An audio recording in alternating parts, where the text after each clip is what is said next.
Clichy-sous-Bois a donc vécu de nouvelles heures de violence hier soir au lendemain de la mort de deux adolescents qui tentaient d'échapper à la police. En 2005, quelques mois avant la mort de Zied et Bouna, Nicolas Sarkozy prononçait cet infâme discours. Le terme « nettoyer au Karcher » est un terme qui s'impose. Parce qu'il faut nettoyer cela.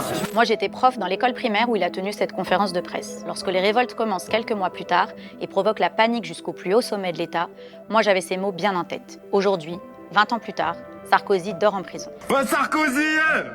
Je m'appelle Enda et aujourd'hui on commémore un anniversaire difficile, celui des 20 ans de la mort de deux jeunes garçons des quartiers populaires, morts car ils voulaient échapper à la police et à sa brutalité. Le 27 octobre 2005, Zied et Bouna, deux jeunes adolescents de 17 et 15 ans de Clichy-sous-Bois, perdent la vie électrocutés dans un transformateur EDF alors qu'ils tentaient d'échapper à un contrôle de police. Le jour même, d'importantes révoltes éclatent à Clichy-sous-Bois et à Montfermeil.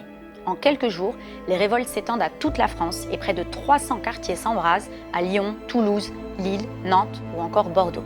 Pendant 3 semaines, la jeunesse des quartiers populaires va se soulever et affronter la répression de la police. À l'époque, les jeunes ne le savent pas encore, mais ils sont en train de mener les révoltes urbaines les plus importantes depuis mai 68. Contre les violences policières, mais aussi contre la précarité, contre les discriminations et les humiliations quotidiennes. La réponse de l'État français à ces révoltes a été dure, très dur. Après 13 jours de violence urbaine, le gouvernement recourt aux grands moyens. L'état d'urgence est officiellement décrété, une procédure rarissime qui remonte à la guerre d'Algérie. L'état d'urgence est instauré le 8 novembre par le Premier ministre Dominique de Villepin. Oui, celui-là même qui se fait applaudir aujourd'hui à la fête de l'humanité. Cette loi, elle instaure un état d'exception qui donne à la police des pouvoirs élargis et sans contrôle. La dernière fois que cette vieille loi coloniale avait été utilisée dans l'Hexagone, c'était en 1961, en pleine guerre d'Algérie, pour réprimer violemment les Algériens qui luttaient pour l'indépendance.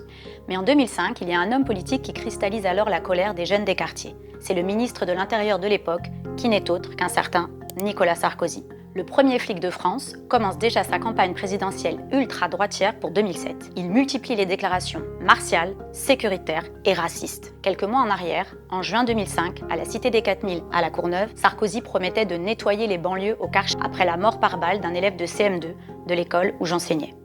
On va donc nettoyer, au propre comme au figuré, la Cité des 4000. Le 25 octobre, 2 jours avant la mort de Zied et Bouna et l'explosion des révoltes, Sarkozy persiste et signe à Argenteuil. Vous en avez assez, hein?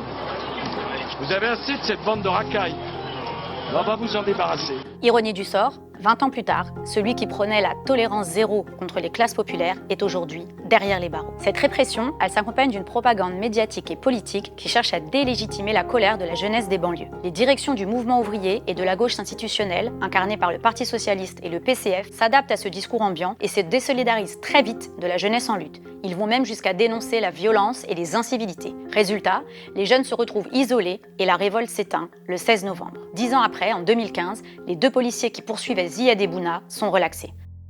Mais depuis ces révoltes historiques, qu'est-ce qui a changé pour la jeunesse des quartiers ? Pas grand-chose. Les gouvernements qui se sont succédés ont multiplié les lois sécuritaires et ont donné toujours plus de pouvoir à la police. Plutôt que de mettre de l'argent dans l'école et l'hôpital, l'État gonfle les budgets de la police et de l'armée. En 2017, le gouvernement PS autorise les policiers à tirer suite à un refus d'obtempérer, un véritable permis de tuer. Mais ce n'est pas juste le PS, toute la gauche institutionnelle demande plus de moyens pour la police. La situation sociale dans les quartiers populaires s'est encore dégradée à cause de toutes les attaques antisociales passées par la droite, la gauche institutionnelle et le macronisme. Aujourd'hui, la situation est même pire. En Seine-Saint-Denis, alors que le taux de pauvreté était de 18% en 2004, il est de 27% en 2020. Résultat, après Zied et Bouna, les crimes policiers dans les quartiers ont continué à se multiplier. Il y a eu Lamine Dieng en 2007, Adama Traoré en 2016, Gaye Camara en 2018 et bien d'autres. Et si en 2005, 6 décès avaient été recensés à la suite d'interventions policières, en 2024, le chiffre monte à 52 morts selon le média Blast. En 2023, c'est suite à la mort de Naël, 17 ans,